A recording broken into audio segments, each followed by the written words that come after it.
Hey guys, welcome back to a brand new video today. We are going to be reacting to scary animations.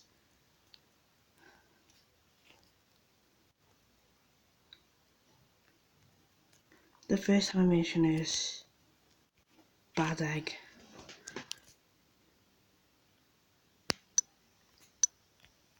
The first animation is Bad Egg.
Alright, that was Bad Egg.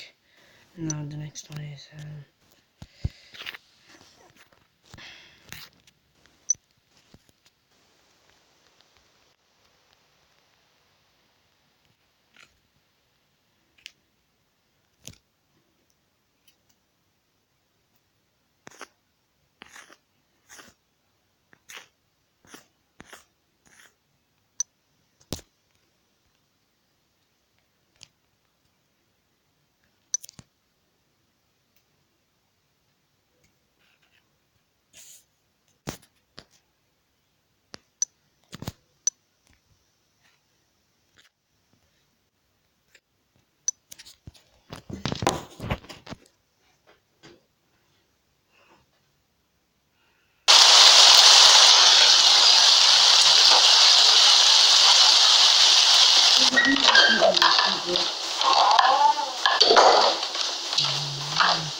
No,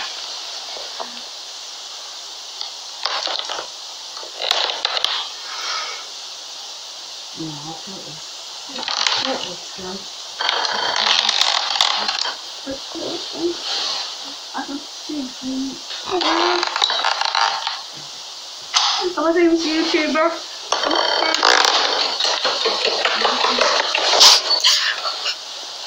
I'm scared.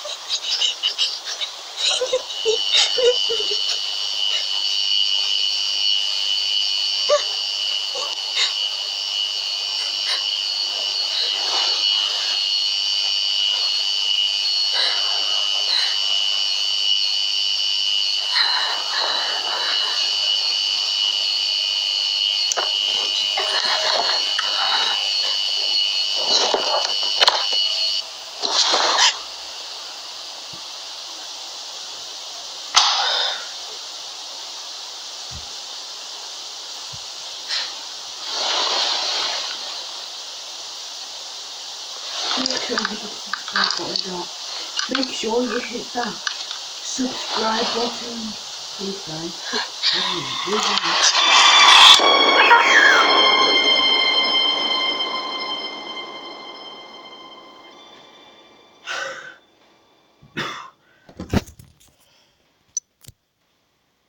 Boy, did that one get me.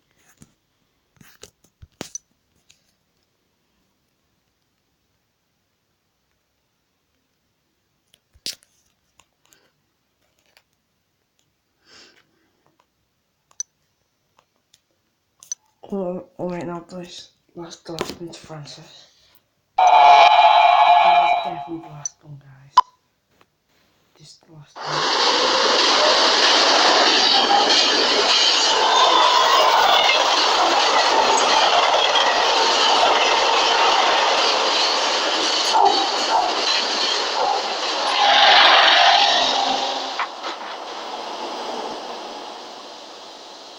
When I was a kid in the suburbs of Chicago, adventure meant Quetico Provincial Park, up on the border of Minnesota and Canada. The name implies that the place was small, but Quetico is a 1,000,000-acre nature preserve, so big you could go days and days without seeing another soul. We would go on camping trips up there, weeks of canoeing and portaging, seeing bears and moose and deer, sleeping under star-soaked skies. The park was isolated and so pristine, you could actually drink the water straight from the lakes. But I won't be going back to Quetico anytime soon. Not after what happened to a girl named Frances Brandywine.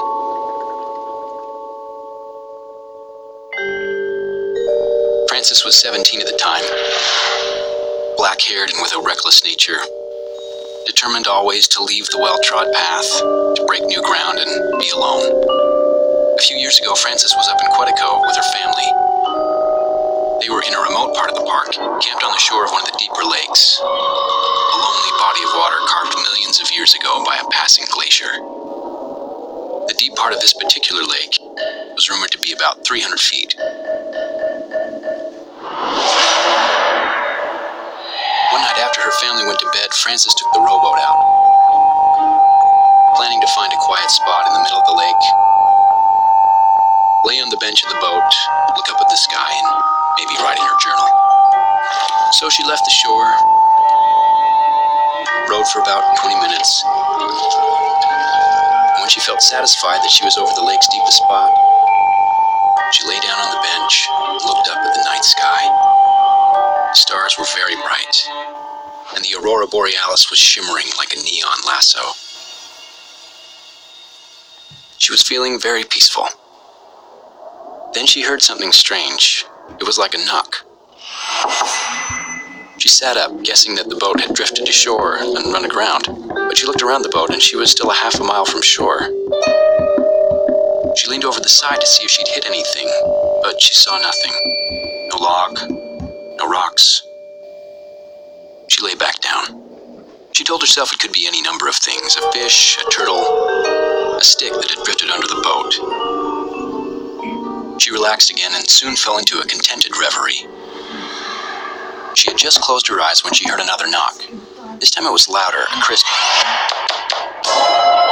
like the sound of someone knocking hard on a wooden door. Except this knocking was coming from the bottom of the boat. Now she was scared. She leaned over the side again. It had to be an animal. But what kind of animal would knock like that? 3 quick, loud knocks in rapid succession? Her mouth went dry. She held onto each side of the boat, and now she could only wait to see if it happened again. The silence stretched out. A few minutes passed, and just as she began to think she'd imagined it all, the knocks came again, but this time louder. She had to leave. She lunged for the oars. She got them in place and began rowing. The water was very calm, so she should have made quick progress. But after rowing feverishly, she looked around. She realized that she wasn't moving at all. Something was keeping her exactly where she was. Again, she tried rowing. She rowed and rowed on the verge of tears, but she went nowhere. She stopped. She was exhausted. Her heavy breathing filled the air. She cried. She sobbed. But soon she calmed herself again, and the boat was silent again for 10 minutes. Then 20. Again, she tricked herself into thinking she'd imagined it all. But just like before, just when she was beginning to get a grip on herself, the knocking came again, this time as loud as a bass drum. The floorboards of the boat shook with each knock. Now she was so shaken she started making questionable decisions. The first was to lower one of the oars into the black water, trying to feel if there was some landmass, even some creature she could touch. As soon as the oar broke the water's surface, though, she felt a strong, silent tug at the other end, and the oar was pulled under. She screamed. She jumped back. And now she had no options.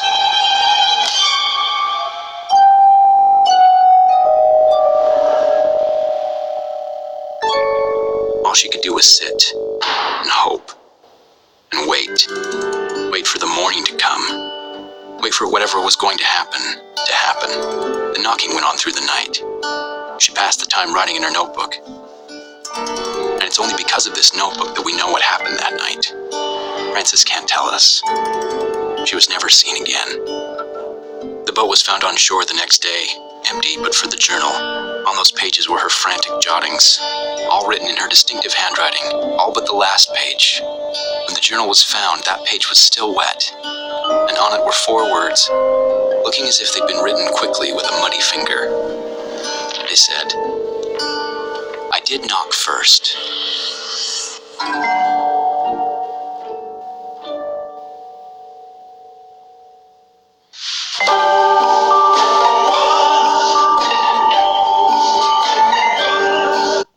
Alright guys, I'm going on the video there. If you like this video, I'll make some more. See you next video. Love you. Bye bye.